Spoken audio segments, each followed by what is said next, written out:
Starmer getting called, I mean, I'm going to have to use the word here, forgive me, Father, for the profanity. This is 7,000 England fans calling Keir Starmer a bearing in mind in my country that's not considered that rude. Last night, an anatomical word, which I can't use on Sunday morning. I can't. Starmer getting called. I mean, I'm going to have to use the word here, so forgive me, Father, for the profanity. This is 7,000 England fans calling karma. Bearing in mind, in my country, that's not considered that rude. Last night, it was an anatomical word, one I can't, use on Sunday morning. I can't say it, I can't look at it, I can't smell it, I can't touch it, and I certainly can't draw it. Yet, in a country where politicians rehearse every line and the media sanitizes every controversy, football stadiums remain the last unfiltered arena where the truth can't be silenced. So, when thousands of fans erupt with chants calling Star the keyword, it's not just a cheap insult, it's working-class democracy breaking through the noise. These are the very people Labour was built to represent, and they're making it painfully clear they've had enough. This wasn't a protest march or a talk show debate. It was real people, unfiltered, saying exactly what much of the country is thinking, and doing it in front of millions.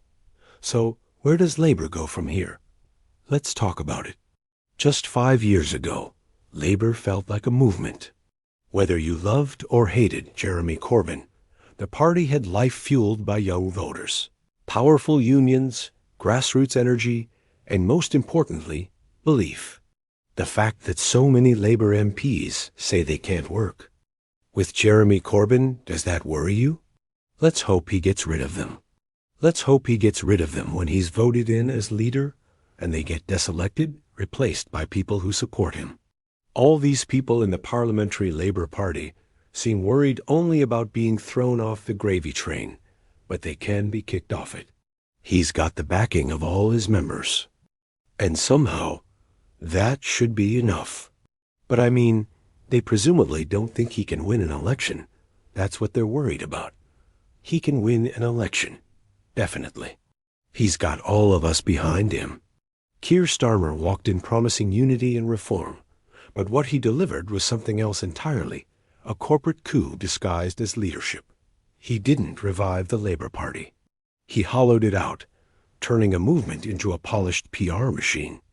He hollowed it out, turning a movement into a polished PR machine that was empty at its core. So when fans chant the C word, they are not just mocking Starmer, they are mourning a betrayal, the loss of a party that once stood for them. I beg you, Keir Starmer, if you believe an £18 million penthouse is necessary for your child to complete his GCSEs while you campaign, then why do you not think it's necessary for disabled people to have up to around £761 to focus on surviving, paying for their access needs and mobility aids? Do you think disabled people don't deserve even the bare minimum to cover their living costs in a country that is despicably ableist? Starmer didn't just break promises, he broke trust. And the people chanting know exactly what that means.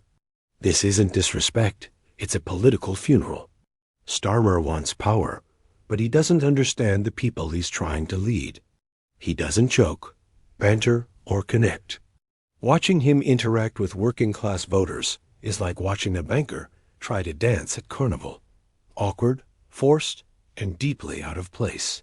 He speaks in boardroom language while the country talks over. Pints at the pub. I'd like to take you down to the pub, but of course, you're going to close them early. You told us on July 4th that you would tread lightly, that there would be junk advert bans, and that we wouldn't be able to smoke outside Twickenham or the Arsenal. I know you don't want that, but that's the reality. I can't even take you down the pub without having to leave early. This is not government policy. I'm glad you're the first to hear this from me. This is not government policy, and we are not going to do it. Yet still, he pretends he's one of us. But when football fans chant the C word, they're not just being rude, they're sending a message. You don't belong here. Stop pretending you do. You can't fake relatability in the terraces. Don't lie, they will call it out every time. Starmer's leadership is cold, robotic, and emotionally dead. With no fire or fight, just focus group slogans about stability and seriousness. But voters aren't spreadsheets. They want passion, conviction, and a leader who feels something. Starmer's labor doesn't inspire, it numbs. And in that emotional vacuum, anger grows. That sea of chants wasn't just disrespect. It was bottled up frustration finally boiling over. The truth is, a liability without connection is worthless. No one remembers a politician for playing it. Much of the country is thinking and doing it in front of millions. So where does labor go from here? Let's talk about it. Just 5 years ago, labor felt like a movement. Whether you loved or hated Jeremy Corbyn, the party had life fueled by young voters, powerful unions, grassroots energy, and most importantly, belief. The fact that so many Labour MPs say they can't work. Everyone will realize karma is indeed that C word, but it feels too soon in his leadership for entire stadiums to be singing it. I'm not a football follower. I only watch when Brighton and Hove Albion play, and I don't think their fans would use such words against Ali. But this is football, and chanting is part of the spirit of the game. The spirit of the game is fascinating and complex. Having spent time in the UK, I see a divided country, much. Before continuing, if you're enjoying the video, please like, share, and subscribe for more fearless coverage of political realities that most media outlets refuse to show. Now, back to the topic. The mainstream media tried to bury the moment, but the chant went viral, spreading faster on TikTok, Instagram, and X than any Labour policy speech ever has. You can't suppress something that real. Starmer's team hopes silence will kill it, but they're wrong. Every attempt to erase it only amplifies it. When people realize the media won't report what they truly feel, they find their own channels. Now, those chants echo louder than any press conference. The she word wasn't just a one-off insult, it was a warning shot, a symptom of something far deeper, the total collapse of trust in the political class. People across the country are crying out for change, believing that the current system has failed them. People can see that most things. Much of the country is thinking and doing it in front of millions.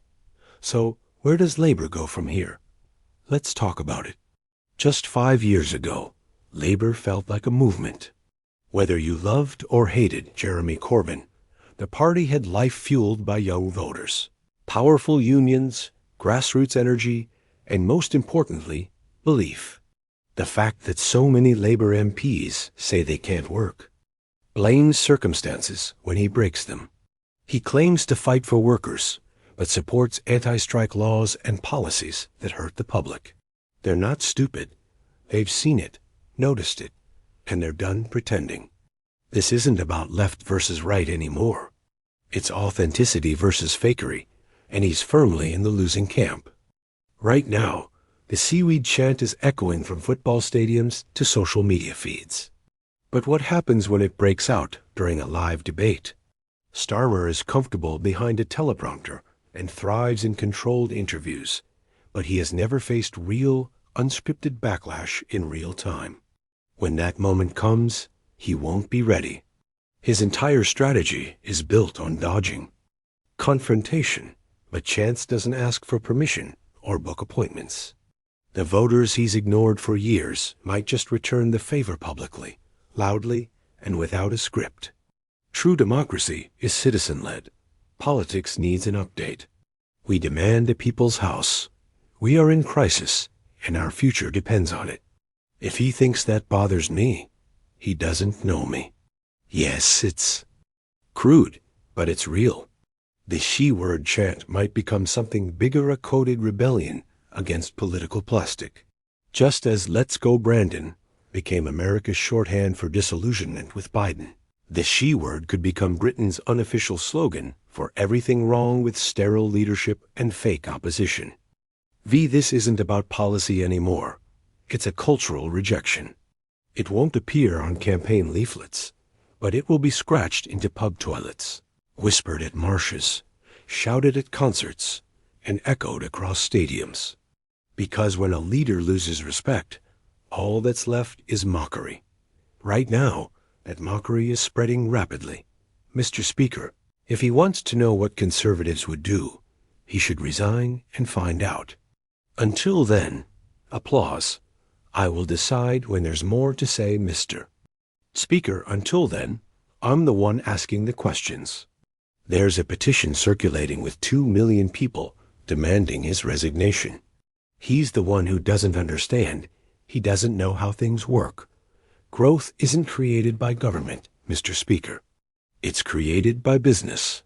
His employment secretary, I don't see her here, wants more young people in work. Yet businesses say they're cutting jobs because of the Chancellor's budget. His deputy prime minister, who is also absent, has an employment rights bill that businesses say will stop them from hiring. The CBI said on Monday that the dots of the government's policy don't connect. They're right, aren't they?